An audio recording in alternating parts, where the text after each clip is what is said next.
What's up gamers, DreamcastGuy here, and I just spent 6 hours playing the all-new early access of We Happy Few, and I wanted to give you my first impressions on how I think it feels so far. If you only saw the E3 demo, you might be a bit confused as to what the final product actually is. In the trailer, we saw a man living in a dystopian, Bioshock-looking world where everyone constantly takes drugs called joy to keep themselves locked in a perpetual state of unending happiness. All of your worries and troubles are magically whisked away as long as you take your joy. Sad thoughts, bad memories, and even the things we see are brighter and more full of color as long as you remember your pills. One day, our character Arthur decides that he'd rather see life as it truly is and stops taking his medicine. In the city of Wellington Wells, this is super illegal. The moment you refuse your joy, you're labeled a downer and hunted by the police. The opening for this early access storyline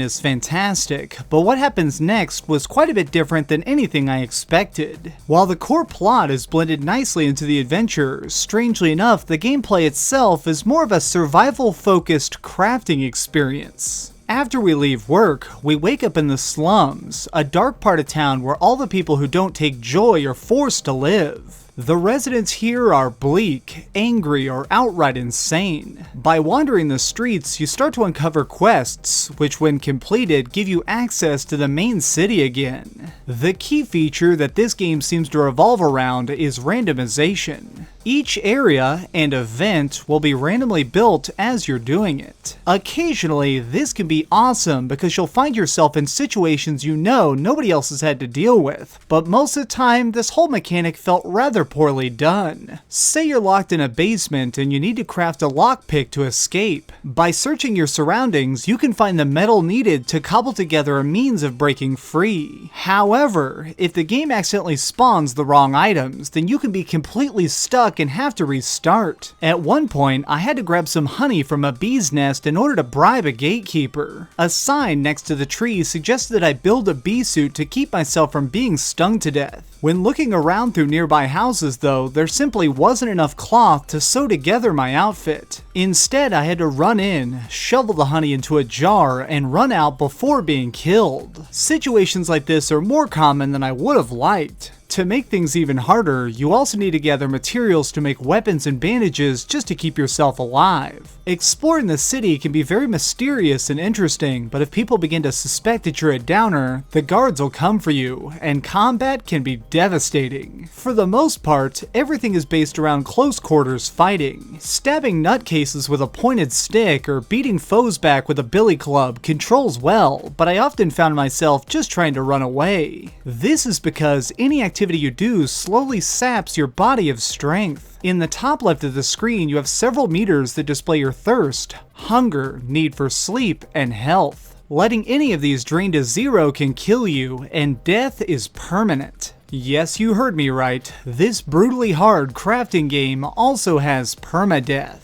Thankfully, when you start a new game, it is possible to turn this off, making it so instead when you die, you'll just wake up in the last safe house, although this still can sometimes reset your painfully difficult quests. What we need to keep in mind is that this is early access, which explains a lot of these problems, and yet overall the biggest issue is that it just feels like We Happy Few is trying to be two very different things at once. They clearly want to be taken seriously as a single-player narrative game, sort of like Bioshock. In fact, I'd say a lot of this stuff very much mirrors Bioshock Infinite. At the same time though, they want to be a quirky survival game that caters to only the most ultra-hardcore and can destroy your save file in an instant. I think they should have chosen one genre or the other, instead of trying to tackle both at once. That being said, when I finished the demo, it did feel amazing, and I'm very curious what comes next. Hopefully, we see a lot of positive changes in We Happy Few before the final version releases next year. I normally end all my reviews with a big score, but since this is early access and a pre-alpha build, that doesn't quite seem fair. I do hope that the guys working on this game see this video so that they can hear my critiques and improve this experience even more. Despite it having some internal confusion as to what exactly it wants to be, there's already so much potential just beneath the surface. The developers are already talking about adding in extra characters, a wider story arc, and brand new cities to get lost in, and you can guarantee that I'm eager to get my ass kicked all over again at launch. I predict that this will be one of the biggest games of 2017. Thanks so much for watching, gamers. This has been DreamcastGuy with another review. If you enjoyed this video, please give it a thumbs up, share it with your friends, and subscribe if you haven't already.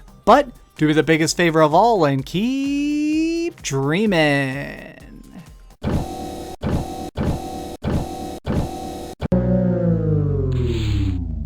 Thanks so much for watching. If you liked this video, maybe check out my last video. Please subscribe, and if you want, share this somewhere with your friends.